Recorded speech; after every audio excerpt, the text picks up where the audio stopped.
अस्सलाम वालेकुम। आज की इस वीडियो में हम बात करेंगे गॉल ब्लैडर के बारे में, यानी कि पित्ते में स्टोन बन जाना। पित्ते में स्टोन कैसे बनती है, पित्ते की पत्थरी के बारे में आज की इस वीडियो में यानी कि डिस्कस करेंगे। तो पित्ता क्या होता है, पित्ते का काम क्या होता है, पित्ता कहाँ पाया जाता है, पित्ते में जो पत्थरी बन जाती है हमें कैसे पता चलता है, किस टेस्ट से हमें पता चलता है कि पित्ते की परफॉर्मेंस क्या है, पित्ते का फंक्शन क्या है, पित्ता ये जो यानी कि उसमें जो पत्थरी होती है उसकी ट्रीटमेंट क्या है, उसका इलाज क्या है, सर्जरी से यानी कि वो पत्थरी रिमूव हो जाती है कि नहीं होती, कौन से ऐसे तरीके हैं जिसकी वजह से यानी कि पत्थरी रिमूव हो जाती है, तो और कौन से टेस्ट है जिसकी वजह से हमें पता चलता है कि पित्ते में पत्थरी है कि नहीं है। तो आज की इस वीडियो में हम डिटेल से बात करेंगे। तो सबसे पहले हम इस बात पर डिस्कस करते हैं कि पित्ता होता क्या है और इसका काम क्या है। देखें जी, जो पित्ता होता है ना, एक छोटा सा आर्गन होता है, ठीक है ना। इसका काम होता है बाइल को यानी कि रिलीज करना, ठीक है। गॉल ब्लैडर में बाइल को रिलीज करना। बाइल को रिलीज करने का मतलब ये होता है कि देखें, एक जो बाइल होता है ना, वो येलोइश लिक्विड सब्सटेंस होता है जो कि हमारा जिगर बनाता है, ठीक है। तो यानी कि पित्ते का जो मेन काम होता है वो किसी भी खुराक को डाइजेस्ट करवाने में एक अहम किरदार अदा करता है। पित्ते का यही काम होता है। तो जब हम यानी कि ऑयली फूड्स खाते हैं या फैट फूड्स खाते हैं तो उसको सही तरह से डाइजेस्ट करवाने के लिए यानी कि हमारा पित्ता एक बहुत इंपॉर्टेंट किरदार अदा करता है, ठीक है।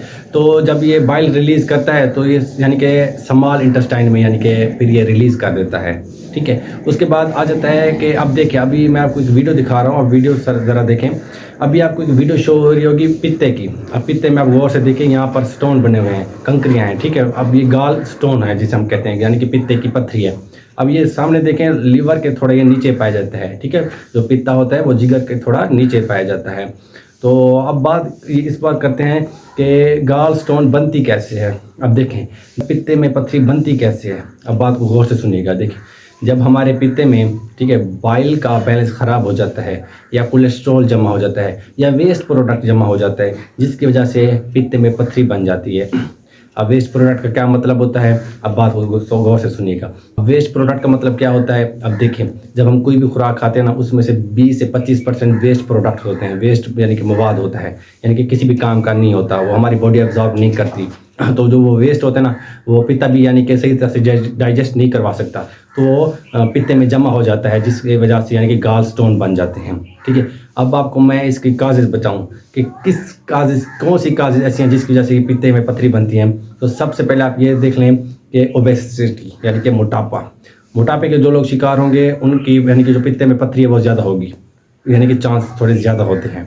उसके बाद जिन लोगों का कोलेस्ट्रॉल हाई रहता है, ठीक है, उनको भी ज़्यादा चांस होते हैं, यानी कि जो चर्बी है ना वो यानी कि फैट्स की सूरत में पित्ते में बन जाती है, ठीक है, यानी कि स्टोन बन जाते हैं।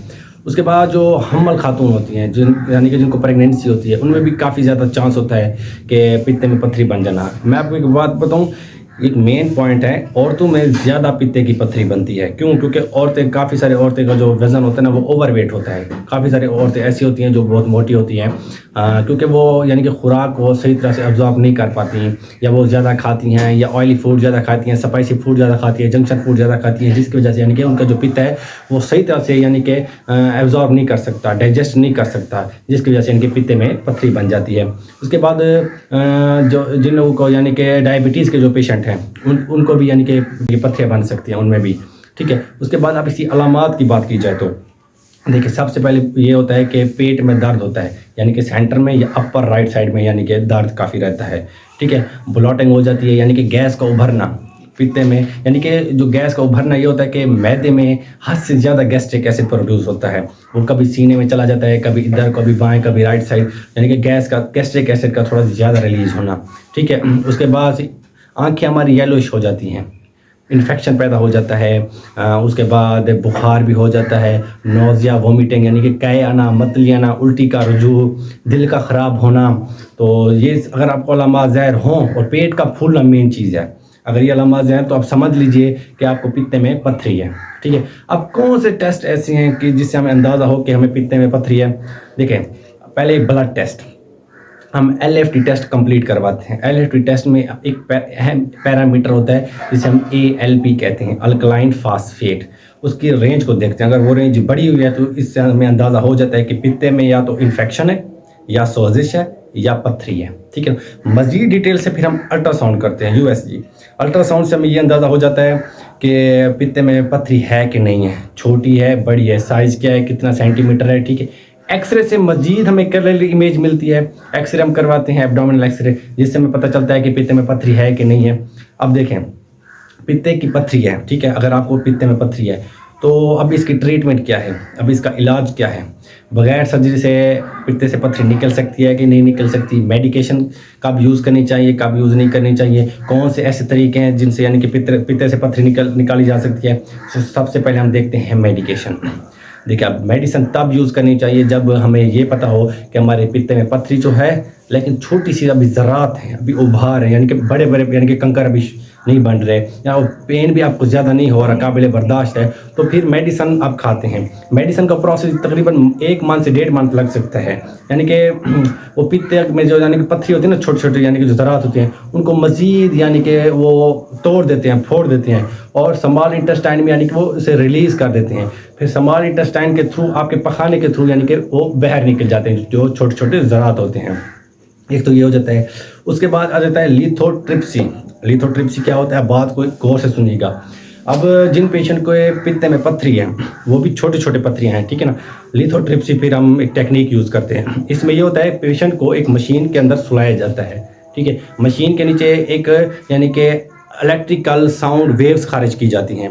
उन वेव्स का ये फ़ायदा होता है कि वो सीधा जो पित्ता नहीं होता उस पर अटैक करती है। वेव्स यानी कि पित्ते से खारिज होती हैं, तो पित्ते में जो यानी कि पथरियाँ होती हैं छोटे छोटे, उसको वो तोड़ देती हैं, ठीक है। उस पथरियाँ को यानी कि वो तोड़ देती हैं, तो वो जो पथरियाँ फिर वो बाहर की तरफ रिलीज हो जाती हैं, तो वो पथरियाँ भी यानी कि फिर हमारे पखाने के थ्रू बाहर निकल जाती हैं।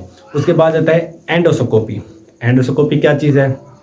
एंडोस्कोपी में एक ये होता है, पेशेंट के मुंह में एक ट्यूब डाली जाती है, ट्यूब में एक कैमरा लगा होता है और डिफरेंट टूल्स लगे होते हैं। कैमरे की मदद से हमें ये अंदाज़ा होता है कि जो पित्ता है कहाँ पर पाया गया है, और पित्ते के अंदर किस साइड, किस शेप में और किस सूरत में यानी कि पथरी पाई गई है, कितना बड़ी पथरी है, कितना बड़ी छोटी पथरी है।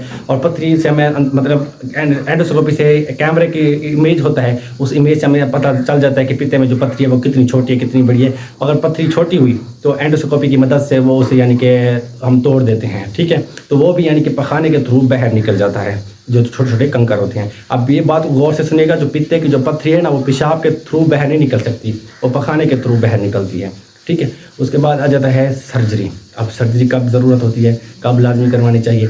सर्जरी उस वक्त करवानी चाहिए जब पित्ते में पथरी बहुत ज़्यादा यानी कि जिसका साइज़ यानी कि बहुत ज़्यादा बढ़ जाए, यानी कि वो सेंटीमीटर में चला जाए और बहुत बड़ा साइज़ हो, जो काबिल बर्दाश्त दर्द ना हो, यानी कि हद से ज़्यादा आपको दर्द हो, फील हो, तो आपको फिर चाहिए कि आप सर्जरी करवाएं। सर्जरी में यही होता है कि डॉक्टर आपको यहाँ कट करते हैं, ठीक है। उसके बाद एक आला होता है, कटर होता है, जिसकी वजह से यानी कि वो पित्ते को वो रिमूव कर देते हैं। तो सर्जरी की वजह से यानी कि वो फिर पित्ता आपका रिमूव हो जाता है, तो यानी कि वो स्टोन बाहर निकाल देते हैं। अब बात इस पर गौर करते हैं, काफ़ी सारे पेशेंट ऐसे हैं जो पित्ता भी निकलवा देते हैं, ठीक है, तो लेकिन बाद में भी उनको वही अलामात ज़ाहिर होती हैं, यानी कि पेट में दर्द हो गया, इन्फेक्शन का होना, बुखार का होना, कोई भी चीज़ खाते हैं वो सही तरह से डाइजेस्ट नहीं हो सकती, कॉन्स्टिपेशन यानी कि कब्ज़ का होना, डायरिया होना, लूज मोशन होना, तो ये क्या वजह हो सकती है। अब बात को गौर से सुनिएगा। पित्ते का मैंने आपको पहले भी बताया, मेन काम होता है खुराक को सही तरह से डाइजेस्ट करवाना। अब जब पित्ता ही नहीं हो रहेगा, अगर आप हैवी फूड्स खाएंगे, हाई मील फूड खाएंगे, यानी कि बड़ा गोश्त ज़्यादा खाएंगे और ऐसी खुराक खाएंगे जो बहुत सख्त हो, जिसमें चर्बी बहुत ज़्यादा हो, तो आपको कैसे फिर डाइजेस्ट आपका यानी कि पित्ता तो होगा नहीं, फिर डाइजेस्ट सही तरह से कैसे करेगा। वैसे आप अपनी लाइफ बिल्कुल नॉर्मली गुजारेंगे, ठीक है, लेकिन अगर आप ज़्यादा हाई फूड खाएंगे ना, तो फिर आप सही तरह से यानी कि ऑब्जॉर्व नहीं कर सकेंगे, जिसकी वजह से आपको पेट आपका फूलेगा, फिर आपको मज़ीद दर्द होगा। अगर आपका आप जिस्म से पित्ता निकल गया है, फिर आपको चाहिए आप थोड़ा एहतियात करें, ठीक है, अपनी लाइफस्टाइल थोड़ा चेंज करें, अपनी लाइफस्टाइल पर थोड़ा फोकस करें, ठीक है। उसके बाद ऐसी फूड ना खाएं जो सही तरह से ऑब्जॉर्व ना हो, यानी कि आपको चाहिए फिर आप फ्रूट्स ज़्यादा खाएँ और वेजिटेबल्स ज़्यादा खाएँ, दालें ज़्यादा खाएँ, छोटा गोश्त बेशक खाएँ लेकिन बड़ा गोश्त ना खाएँ, बड़ा गोश्त। उसके बाद देसी मुर्गी जो होगी वो भी बिल्कुल ना खाएँ, क्योंकि ये जो आपको मैं फूड बता रहा हूँ ये बहुत सख्त है, यानी कि बहुत मुश्किल से हज़म होती हैं, जिसकी वजह से यानी कि हमें काफ़ी सारे इश्यूज़ क्रिएट यानी कि हम बन जाते हैं। तो फिर अगर आपको चाहिए, अब मैंने आपको समझाया ना, अब किस सूरत में पित्ते से पथरी निकाली जा सकती है, किस सूरत में यानी कि सर्जरी करना लाजमी है, किस सूरत से एंडोस्कोपी करनी चाहिए, किस सूरत में मेडिकेशन यूज़ करनी चाहिए, मैंने आपको बताया। अगर आपको दर्द ज़्यादा नहीं है और आपको ये फील हो और ये पता हो कि मेरे पित्ते में जो पथरियाँ वो छोटी छोटी हैं, फिर सर्जरी की ज़रूरत नहीं पड़ती। फिर हम टेक्निक्स यूज़ करते हैं मेडिकेशन से, एंडोस्कोपी से, लिथोट्रिप्सी से, जिसकी वजह से यानी कि पथरी रिमूव हो जाती है। अगर इन्फेक्शन बहुत ज़्यादा है, पत्थरियाँ भी बहुत बड़ी हैं, तो फिर हम पित्ता रिमूव कर देते हैं।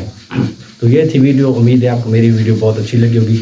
नेक्स्ट वीडियो में मिलते हैं, तब तक के लिए अल्लाह हाफिज़।